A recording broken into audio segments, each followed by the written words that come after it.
നമ്മൾ ഗുരുവായൂരപ്പനെ കാണാൻ വേണ്ടിയിട്ട് ക്യൂ നിൽക്കുന്ന സമയത്ത് സാധാരണ നമ്മൾ എന്തൊക്കെയാണ് ചെയ്യാറുള്ളത്?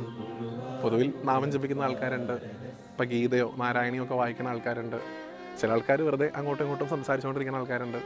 നിങ്ങൾ എന്താണ് ചെയ്യാറുള്ളത് എന്നൊന്ന് ഈ വീഡിയോൻ്റെ താഴെ കമൻറ്റ് ചെയ്യട്ടോ.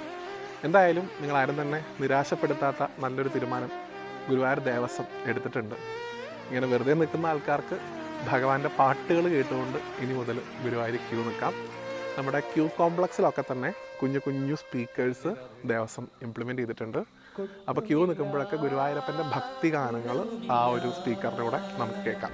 ഇപ്പോൾ ഞങ്ങൾ കഴിഞ്ഞ ദിവസം അവിടെ പോയ സമയത്ത് ഇപ്പോൾ ഒരു നേരമെങ്കിലും കാണാതെ വയ്യൻ്റെ ഗുരുവായൂരപ്പ എന്നുള്ള പാട്ട്, അല്ലെങ്കിൽ ഭഗവാനെ കണ്ണന് നീതിക്കാം കദളിപ്പഴം എന്നുള്ള പാട്ട്, ഇതൊക്കെ കേട്ടുകൊണ്ട് ഇങ്ങനെ ഗുരുവായൂർ ക്യൂ നിൽക്കുമ്പോൾ ഉള്ള അനുഭൂതി വേറെ തന്നെയാണ്. അപ്പോൾ പോയ ആൾക്കാർക്കൊക്കെ ആ ഒരു ഫീല് ചിലപ്പോൾ കിട്ടിയിട്ടുണ്ടാവും.